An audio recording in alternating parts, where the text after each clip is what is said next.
Fame, fortune, and a love story straight out of Hollywood. Victoria Principal seemed to have it all. She was swept up in whirlwind romances with Tinseltown's elite, and when she married it looked like a love built to last, but behind the glitz and glamour trouble was brewing. Then, in a move that stunned everyone, she walked away from her marriage without looking back. Was it betrayal, a hidden scandal, or something even more shocking? Now at 75, Victoria is finally breaking her silence, revealing the real reason behind her sudden divorce and how it changed everything. The unexpected path to Dallas fame. Victoria Principal's journey to playing Pamela E. Ewing was almost as dramatic as her character's departure from Dallas. Born Vicki Ree Principal on January 3, 1950 in Fukuoka, Japan, she was the daughter of U.S. Air Force Sergeant Victor Rocco Principal and homemaker Bertha Ree Principal Navy. Just 3 months after her birth, the family relocated, marking the beginning of a life shaped by frequent moves.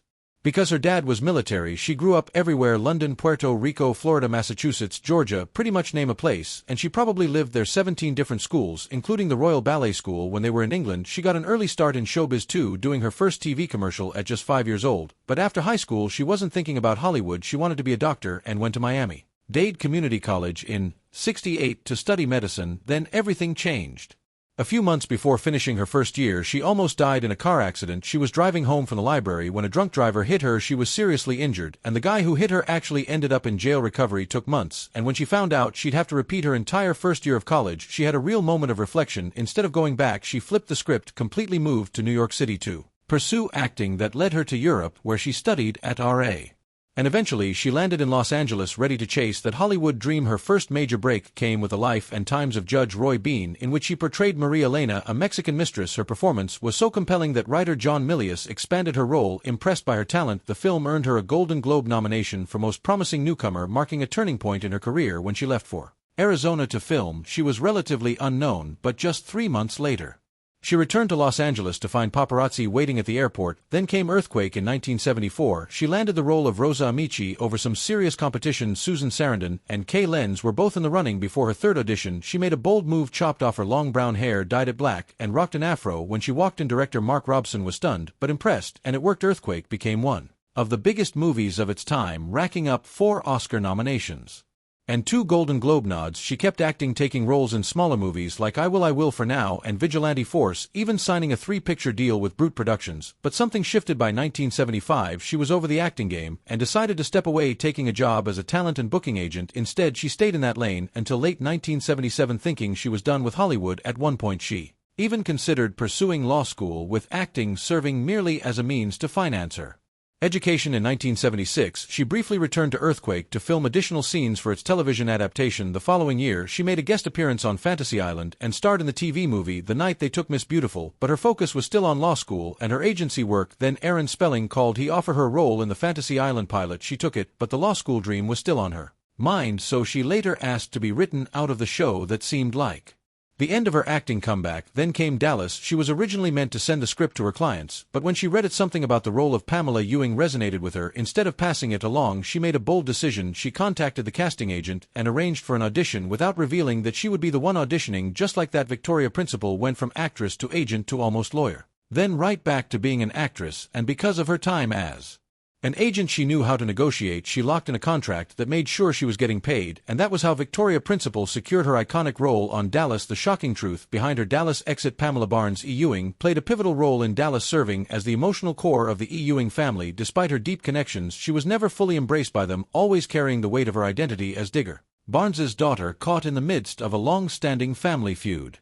She remained an outsider, struggling to find her place, and funny enough, in real life, Victoria Principal had a bit of that outsider energy too. Some cast members found her somewhat distant, and even producer Leonard Katzman began to wonder whether she simply didn't like them. When he finally asked her directly, Principal clarified that it wasn't personal. She intentionally kept her distance to better embody Pamela E. Ewing's sense of isolation. Pamela's departure from Dallas was as enigmatic as her character's life. After surviving a devastating collision with an oil tanker and suffering severe burns, she began her recovery, only to vanish without warning. There was no emotional farewell or dramatic final confrontation. Instead, she simply disappeared with the explanation that she had chosen to distance herself from the E. Ewing family. And just like that, Pamela E. Ewing's story came to an abrupt and unresolved end. Well, kind of. In season 12, Pamela reappeared, this time portrayed by Margaret Michaels. The show explained her changed appearance as the result of plastic surgery following her accident, adding to the drama. It was revealed that she had a terminal illness with only 1 year left to live, though her death was never explicitly shown. Pamela Barnes Ewing was never seen again, marking yet another mysterious disappearance. However, Pamela's exit wasn't just a dramatic plot twist, it reflected a real-life decision. Victoria Principal was done with the show, and she made that decision herself. Her time on Dallas was a massive part of her career, but she knew when it was time to walk away. Those first 5 years, incredible. The writing was top tier and the show was firing on all cylinders, but once the original writers left, she could feel the difference. By season 7, the storytelling wasn't what it used to be, and that's when she started thinking about her exit. During contract talks that year, she was straight up with the producers, told them she'd stay for 2 more seasons, and that was it. They wanted her to stick around longer, but she meant what she said. 2 years later, she was focused on her production company already, planning for what was next, and suddenly the Dallas team circled back trying to keep her. Maybe they thought she'd get cold feet, maybe they thought last-minute pressure would make her change her mind, so they dragged out the negotiations hoping she'd fold, but she didn't. When the time came, she made it clear she was leaving, and that's when the pressure started. At first, it was all sweet flowers, notes, the whole please don't go routine, but when that didn't work, things got petty. They took away her parking spot at the MGM lot, forcing her to park somewhere else, and then right before her last scene they hit her with a huge offer, an insane per-episode salary that would have made her the highest-paid woman on TV. That was her moment of truth. She was fully aware of the attempts to bring her back, but she stood firm in her decision. That night she slept soundly, confident that she would not be swayed. On her final day of filming, none of the main cast members were present. There was no Larry Hagman, no co-stars, only her filming a solo scene. Perhaps most surprising, the rest of the cast had no idea she was leaving. Lorar, the production company, had been responsible for informing them, but that message was never delivered. Victoria still wanted to leave on a good note, though, so she made sure to go out in style, ordered a huge cake for the crew, and gave them custom shirts that said, "It was all a dream, love, Victoria." Then she dipped after filming concluded. She traveled to Texas for a charity event, planning to return and formally announce her departure alongside the producers. However, Lorar unexpectedly released a statement claiming she had been fired. Rather than responding immediately, she consulted with her legal team before issuing a corrected statement. By that point, however, the narrative had already taken hold, fueling widespread media speculation. Looking back, she was grateful to play a character like Pamela E. Ewing, strong, kind, genuine. When Dallas came back in 2012, there were rumors she might return, but it never happened. Instead, they brought Margaret Michaels back for 1 episode just to wrap up the story, and that's when fans finally got their answer. Pamela Ewing was gone for good. Up until that moment, people still held on to hope, wondering if maybe, just maybe, Victoria Principal would change her mind. But once Dallas was behind her, Victoria wasn't just sitting around counting checks. She built her own company, Victoria Principal Productions, and made a bunch of TV movies, even starred in one herself. Then in 1994, she popped up in an episode of Home Improvement, and through the 90s and early 2000s she kept showing up in guest spots. Just Shoot Me, Family Guy, Providence, and The Practice. Her last big TV move came in 2000 when she returned to primetime soap operas with Titans. She played Gwendolyn Williams, the ex-wife of the main character, but the show flopped. NBC pulled the plug after just 11 episodes. The ratings were so bad they didn't even bother airing the last 2, and after that Victoria Principal pretty much stepped away from acting for good. What Dallas meant to Victoria Principal. Victoria Principal's been reflecting on her time on Dallas and everything that came after. She's got all these great memories, and in an interview with People she talked about how she always knew the show was going to be a hit, even though it started off a little slow, but the moment it really hit her. Early 1980, it was a Saturday, her day off, and she had a simple plan: visit Fox Hills Mall to browse a furniture sale. She was looking for a new sofa for her den, an ordinary errand on what should have been a quiet afternoon, but as soon as she arrived at the store, everything changed. Shoppers recognized her instantly, and within moments a crowd had gathered. The situation escalated so quickly that the store manager had to act fast. He ushered her into his office, locked the door, and called the police. When officers arrived, they worked to disperse the crowd and safely escort her to her car. But even as she left, fans continued calling her name. Pam, a testament to just how deeply Dallas had embedded itself in popular culture. Even the responding officers couldn't resist asking for autographs. That moment made one thing undeniably clear: Dallas wasn't just a hit show, it was a phenomenon. She may not have left with a new sofa that day, but she walked away with an undeniable realization of her own rising fame. From the moment she auditioned, she knew Dallas was something special. The role of Pam instantly captivated her. She couldn't imagine not playing the character. She secured the part and remained with the show for 9 years, cherishing those early seasons as some of the best television had to offer. But after 7 years, things began to change. 2 years later, her time on Dallas came to a dramatic end with Pamela's tragic exit. Pregnant and caught in a fiery car crash, she wanted her departure to be definitive, and in her own words, getting blown up definitely felt final. Of all the episodes she filmed, though, there's one that stands out above the rest. In an interview, she talked about her absolute favorite, Masked to Me, a 2-parter. That one meant a lot to her because of Barbara Belgetz, who played Miss Ellie. The two of them had a special bond, always joking around and calling each other cute names, but there was something deeper there. 2. Barbara had been through so much, losing her husband, battling breast cancer, and having a double mastectomy. When Principal first read the script, she was furious. She thought the writers had stolen Barbara's personal story, but Barbara told her she'd actually been involved in shaping the episode, making sure it was done right. Principal saw that as a real moment of strength, calling Barbara her hero, and those episodes to her they were Dallas at its very best. No surprise that Barbara won an Emmy for it. After leaving Dallas, she did not maintain close contact with her co-stars. While there were occasional phone calls, they never socialized regularly. Even during the show's run, each cast member had their own life. Patrick Duffy, Steve Connolly, Larry Hagman, and Linda Gray were all married with children, whereas she was single. Their differing lifestyles and priorities naturally led them down separate paths, so when Dallas came back on TNT in 2012 with some of the original cast returning, Principal wasn't interested. She shut down the rumors real quick. To her, Bobby and Pam were the Romeo and Juliet of Dallas, and just like Shakespeare wrote it, their love story was supposed to have a tragic ending. She wasn't about to change that. Her final Dallas episode aired in 1987 with Pam caught in the massive explosion in fall of the House of Ewing that marked the end of her time on the show. She left knowing her journey as Pam was complete. What the producers chose to do after her departure was beyond her control. Her decision had been made long before, out of love and respect for the show, for Bobby and Pam's story, and for the fans who had invested in it, but she still finds it exciting that new generations continue to discover Dallas. Fans have reached out, sharing that they are introducing the show to their children and grandchildren. For her, the greatest reward is knowing that Dallas is still remembered. Victoria Principal's shocking gun incident. Victoria Principal and her housekeeper filed lawsuits against each other for assault following a dispute that began over the actress's dog. The incident occurred the day after Christmas, when Principal's housekeeper took the dog for a walk. Upon returning, an argument ensued during which Principal allegedly pulled a gun on her. Both parties provided conflicting accounts of what transpired, each blaming the other for the confrontation. No criminal charges were filed, leaving the matter to be settled in civil court. Principal claimed the dispute began after she hired Maribel Benegas through an agency for temporary work on December 26. According to Principal's lawsuit, Benegas arrived at work in a bad mood. The reason, she alleged, was that the actress was preparing to fire her. Principal claimed Benegas had already displayed aggression toward other staff members and that her performance had been subpar. Then came the incident with the dog. According to Principal, Benegas took the dog for a walk, but disappeared for an hour. During that time, Principal repeatedly called her, demanding she return with the dog immediately, but received no response. When Benegas finally returned, Principal alleged that she was dragging the dog by its leash so roughly that it was coughing, wheezing, and visibly distressed. She claimed the dog even suffered a back injury due to the mishandling. The situation escalated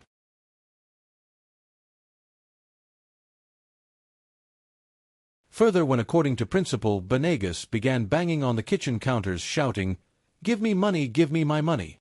Principal stated that she had to repeatedly tell her to leave. Benegas, however, presented a different version of events. She filed her own lawsuit on May 1, claiming that she had been the victim of assault. She contended that the hour-long absence was simply because she had been waiting for the dog to relieve itself. Furthermore, she alleged that when she asked for her payment, Principal threatened to kill her. Now, just to be clear, no shots were fired. Principal admitted to pulling the gun but claimed it was out of fear for her life. Benegas then locked herself in a room while Principal called 911. When deputies arrived, Principal stated that they had to calm Benegas down before removing her from the house, as she was attempting to fight them. According to LA Sheriff spokesman Steve Whitmore, Benegas ultimately cooperated and left with a dispute stemming from a payment issue. However, on January 9, Benegas approached deputies alleging that Principal had assaulted her. Authorities investigated the claim and forwarded the case to prosecutors, but it was ultimately rejected due to a lack of evidence. Whitmore said secrets behind Victoria's high-profile romances. Victoria has been romantically linked to numerous high-profile figures, including Frank Sinatra, Anthony Perkins, who notably lost his virginity to her, Lance Rentlow, Desi Arnaz Jr., Mark Salinger, and Charles Schmidt. Despite the many names associated with her, she maintains that she has had far fewer serious relationships than commonly assumed. In fact, only 3 of them resulted in marriage. She met Christopher Skinner back in 1978 when he landed a small role on Dallas, and just like that, it was a whirlwind. After only 3 dates, they knew they were all in. She called it completely fulfilling, like they had something real, so they got married that same year. But pretty quickly the cracks started showing. Skinner was the type of guy who wanted a stay-at-home wife, while Victoria was out here chasing a huge career. They tried to find some middle ground, but it just wasn't working. 2 years and they called it quits. In 1980, following the divorce, Victoria harbored no bitterness. In fact, she considered it a blessing. The end of her marriage became a turning point, propelling her career to new heights, something she never regretted. As the 1980s took full swing, she had firmly established herself as Dallas royalty, exuding confidence like never before. It was then that she felt ready to embrace dating once again, and then came Andy Gibb. He was young, famous, and riding high in the music world. The Bee Gees' little brother was everywhere, and when they met on the John Davidson show in 81 sparks flew instantly. Victoria thought she'd found the perfect guy. They were both in the spotlight, so they got each other's lifestyles. Yeah, there was an 8-year age gap, but she didn't care about that. She said if a guy caught her, she wasn't out here checking birth certificates. She really believed Andy was the one she loved, that he let her be strong and independent while also being someone she could lean on when she needed to. And even though he had women throwing themselves at him left and right, that was part of what attracted her to him in the first place. Andy, however, was deeply infatuated with her. He spoke about her frequently, even telling People magazine that his only reason for watching Dallas was Victoria herself. Their connection extended beyond admiration. They recorded a duet together, All I Have to Do Is Dream, which reached number 51 on the Billboard Hot 100 in September 1981. The song held particular significance as it became Andy's final single and the only recording of Victoria's career. But even with all that passion, Victoria wasn't looking to get married again. She made it clear she had no plans to walk down the aisle with him, and then right before Andy's 24th birthday she ended things. She felt like he was smothering her, that he was too into her, and it was just overwhelming. Andy, though he wasn't ready to let go even after they broke up, he wouldn't stop calling her, to the point where she had to straight up tell him to stop, especially while she was on set filming Dallas. But once it was over, Victoria moved on. By 1983, she met Dr. Harry Glassman, a top-tier Beverly Hills plastic surgeon. They were both fresh out of divorces, her from Andy and him from a messy battle with his ex-wife Jane. Once their divorces were finalized, Victoria fell hard. She even bonded with Harry's kids from his first marriage. They tied the knot on June 22, 1985 in Dallas, Texas. Right when Victoria was 7 years into Dallas, they never had kids together, and while rumors swirled that Victoria didn't want to mess up her body with pregnancy, she shut that down, saying she actually had trouble conceiving. Meanwhile, Andy was in a downward spiral. The loss of Victoria hit him hard, leaving him unable to focus. Even as his career continued to rise, he began missing scheduled performances and, in a telling moment, skipped the American Music Awards entirely. Too devastated to attend, his passion for music seemed to fade, replaced by a growing sense of indifference. Substance use became a major factor in his decline. Victoria later revealed that it was a key reason for their breakup, giving him an ultimatum: her or the substances. But by then Andy was already struggling. In the aftermath of their split, he later admitted to spending 2 weeks in bed, unable to find the motivation to move. His producers made repeated efforts to bring him back into the studio, but he remained unresponsive, consumed by heartbreak and self-destruction. After that, Andy never really recovered. He didn't want another serious relationship. He blew through his money until he was completely broke, and then just 2 days after his 30th birthday, he landed in the hospital with unbearable stomach pain. Things spiraled quickly before doctors could intervene further. Andy had passed away in the aftermath. Many reflected on his career, contemplating the untapped potential he never had the chance to fulfill. Freddie Jurgen, his former record label president, described Andy as deeply sensitive, someone who struggled with rejection, a factor that continually drew him back into addiction. Despite the passing years, emotionally, he remained that 17-year-old kid, never quite able to escape the challenges that had followed him from the start. As for Victoria and Harry, they had a long run. They lived in Beverly Hills together for over 20 years, but by 2006 their marriage had come to an end. In May of that year, Victoria filed for divorce, citing irreconcilable differences. By December, the process was finalized. Reflecting on their time together, she described their relationship as a loving partnership that lasted for more than 2 decades, but their split was not without controversy. Shortly before their breakup, Harry made headlines when he was arrested in 2002 on allegations of domestic violence against Victoria. He was later released on bail, but the incident fueled media speculation. When their divorce was finalized, Victoria reportedly agreed to a settlement of over $50 million. This led to widespread rumors suggesting that she had paid him off to keep him from revealing details about the cosmetic procedures he had performed on her. Claims that, if true, could have undermined her carefully maintained image of natural beauty. However, Victoria publicly dismissed these allegations, calling them baseless lies. Victoria Principal's life-turning crisis. Victoria Principal has been living in California, away from the spotlight of Hollywood. She stepped back from acting in the early 2000s to focus entirely on her skin and care brand Principal Secret, which she originally founded in 1991. Launched on QVC, the brand quickly gained traction, transforming Principal from a television star into a successful entrepreneur. In just a few years, the company was generating approximately $1.5 million in revenue, solidifying her reputation in the business world. But business wasn't the only thing she had her eye on. Back in 2009, she went all in on something wild. She dropped $200,000 on a ticket to space, to plan a ride on the world's first commercial passenger spaceship, the VSS Enterprise. For her, it was the ultimate adventure, seeing Earth from above, flying at crazy speeds, going somewhere almost nobody had ever been, and of course hopefully making it back down in one piece. But that dream took a tragic turn in 2014 during a test flight. The Virgin Galactic spacecraft broke apart in midair and crashed in the Mojave Desert. Co-pilot Mike Olsbury didn't survive. The pilot Pete Seibold somehow managed to escape from his seat as the plane was falling apart and lived through it. After that disaster, it was clear this whole space tourism thing wasn't as close to reality as people thought in 2019. Victoria Principal stepped away from Principal's secret, but her dedication to helping others remains unchanged. While skincare was once her primary focus, her greatest passion now lies in something far more personal and hands-on. Since 2012, she has owned a ranch outside of Los Angeles, a sanctuary where she rescues and cares for animals that have been neglected or abused. Her deep compassion for animals dates back to childhood, when she would bring home stray pets in need of care. At her ranch, Principal provides a safe haven for animals that have endured severe hardship. Beyond simply offering them shelter, she ensures they receive the medical treatment, patience, and love necessary to heal both physically and emotionally. Unlike large-scale rescue organizations, her work is deeply personal. Each animal she takes in becomes a permanent part of her life. For Principal, this is not a charitable endeavor, it is a calling. The joy and fulfillment she finds in caring for these animals is what truly defines this chapter of her life. When families visit, she takes pride in sharing the stories of each rescued animal, offering a glimpse into their struggles and remarkable recoveries. But her dedication extends far beyond animal welfare. She is also deeply committed to supporting children in hospitals and providing aid to communities devastated by natural disasters, including floods and wildfires. Now, however, she is facing a difficult chapter of her own. At 75, she has been forced to leave her home due to the relentless California wildfires, and if that wasn't bad enough, she's also dealing with pneumonia. She went on Instagram to share what's been going on. Just like thousands of others, she had to evacuate her ranch, but she made sure to let people know her animals were safe. Maggie was with her, and the horses and goats were being well taken care of. And even in the middle of all this, she's still thinking about others. Since her pneumonia is keeping her from being able to help out in person, she's using her foundation to support those who've been hit the hardest by the fires. However, news of her illness has left many fans concerned, prompting an outpouring of support in the comments as they express their hopes for her recovery. Friends and former co-stars, including actress Josie Davis, have also voiced their support, sharing messages of admiration for her resilience during this challenging time. Thank you for watching. If you enjoyed it, please like, subscribe, comment, and turn on post notifications to stay updated with our